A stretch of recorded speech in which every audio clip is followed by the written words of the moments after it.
Hi everyone.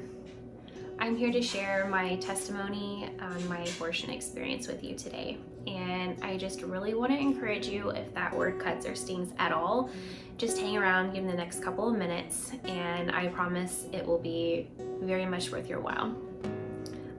I am not going to spend too much time on my abortion experience or give you too many details, because I know that everyone's experience is different. And what I have come to learn after speaking with lots of people that have had this experience or an abortion experience at all, it's not so much the experience and the events and the things that lead up to it that matter. It's how it makes you feel afterward. That's pretty much universal. And after my abortion experience, I slipped into a very dark place. Looking back now, I can see that my drinking escalated, and that's where I started to experiment with some drugs. And I flunked out of a semester of college, and my depression and anxiety just went off the charts. And I was in that dark place for a pretty long time. And finally got to a place where I was in a relationship and I had my first son, Aiden. And when I got pregnant with him, I knew that abortion would never be an option for me ever again. So I had him, and when I gave birth to him and I was holding him, I think that's really when the reality of what I had done in my past had set in. Just looking at him and holding him, I just thought, how in the world could I ever do something like this? It was just a very heartbreaking time. Heartbreaking and overwhelmingly happy, because I was so happy to have him. At the same time, really starting to mourn the loss at that point in time. And I had this new baby, and I needed to be everything that I could be for him. And so I really just stuffed everything down, all the negative emotions, everything else. And my experience with abortion was something that I thought I could never share really with anybody else. The enemy really likes to tell us that if we share these things with people, they're not going to want us anymore. They're not going to want to continue relationships, whether it be romantic or friendships. And I just thought, I'm going to stuff this down. I'm going to keep this secret, and no one will ever know. And I need to be the best I can be at this time for my son. Fast forward a couple of years, I met my wonderful husband, Drew, and we got married and had 3 more little kiddos. And I would say each time that I got pregnant and had another child, those emotions just intensified. The regret, the remorse, the loss, all of it just intensified each and every time. And it finally got to a point where it was so bad that I had to share with my husband what I had done.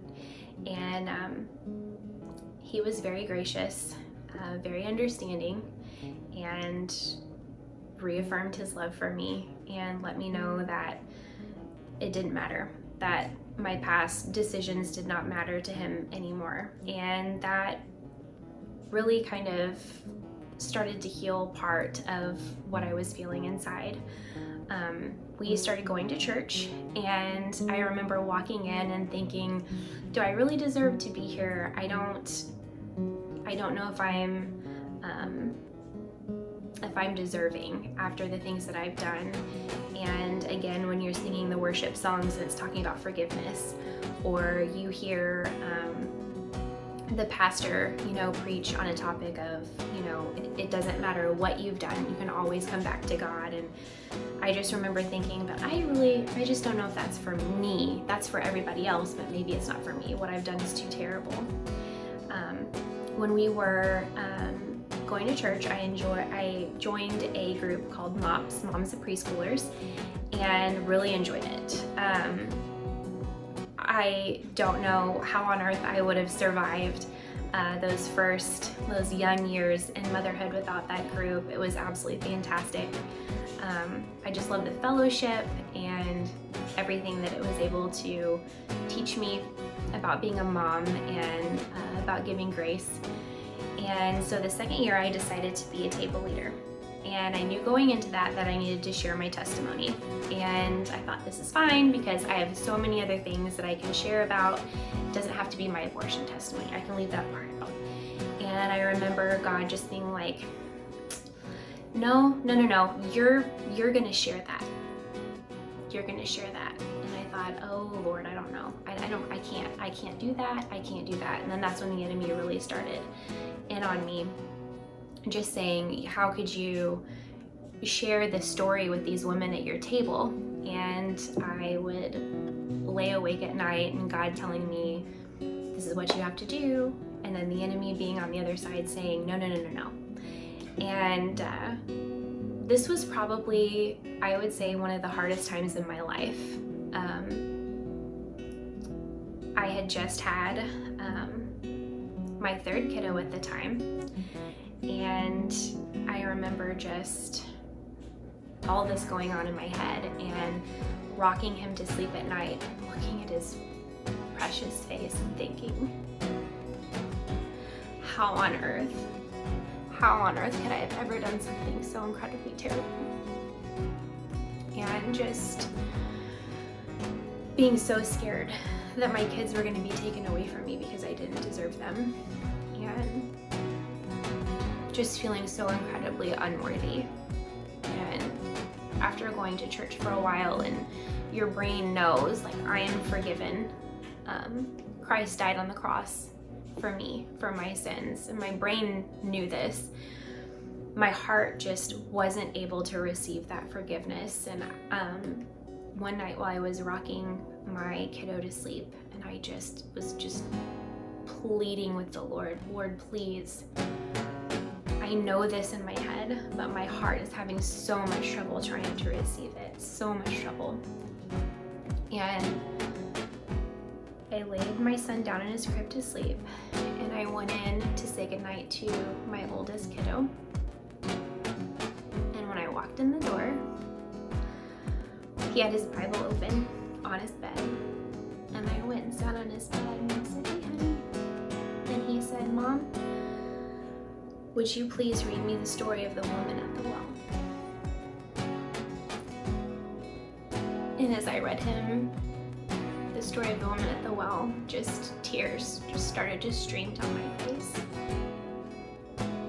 And I left that room, and I knew in that moment that my heart actually did understand that I was forgiven. And I was so thankful in that moment. I was so very thankful, and God is so incredibly faithful, and He's so good.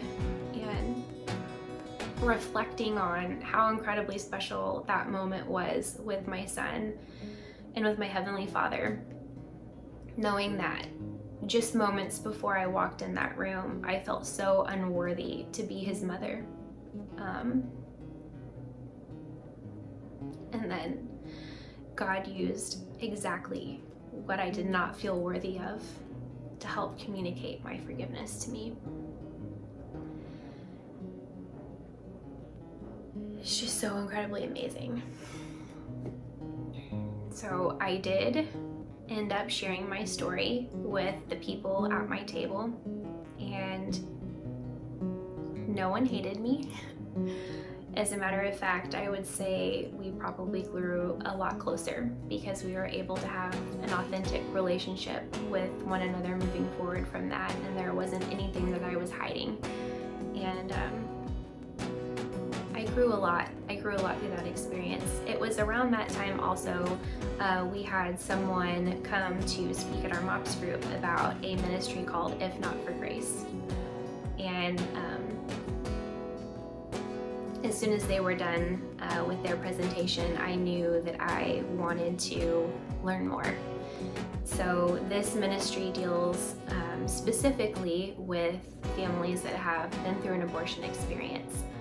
Men and women or couples together that have had this experience. And I went through a class called Her Choice to Heal, and being able to share that story with other women and to learn just how much it had impacted me through my life and really start that healing journey was absolutely priceless. All the anxiety, all of the depression that I was feeling, and actually having stuffed those emotions down, I learned that you can't really numb one side of your emotions or just your emotions about one thing. It ends up numbing everything about you. And at that point, I really understood how much it was affecting my relationship with my children and my relationship with my husband, and the way that I carried myself and my friendships and the boundaries that I was able to set. So going through that class and being able to receive that healing with other women that had gone through similar experiences was amazing. And I just recently went through the reconciliation weekend that they offer, where it's like a weekend of pretty intense healing and community. And at the end, I was able to have a memorial service with these other women to celebrate the lives of our children that we've lost. And that was just the most special thing I think I have ever been able to be a part of. And the women that I went into that weekend with, never meeting them before. And I honestly, I don't see a time when those women will not be in my life. I just think after sharing something so special, so deep, such an intimate part of yourself with those other women, they will always be a part of my life. And I just absolutely love them, and I love the experience, and I love this wonderful ministry that is reaching out to women and men and families with abortion experiences and just helping them to heal. Healing is so important. We cannot walk out our kingdom purpose and live in that purpose if we are still shackled by shame and guilt. And if you are hurting, if you are carrying around shame and guilt, whether it's abortion or any number of other things, please, I really encourage you to speak to somebody about that and to find a ministry, get some help, find healing, and really be able to live free in what Christ has for you. And if you are, you don't know where to start, please reach out to me. I would love to speak with you, and anybody at the Flourish team, really. We partner with some pretty amazing ministries, and we would love to get you connected and really be able to help facilitate that healing for you. God bless you all.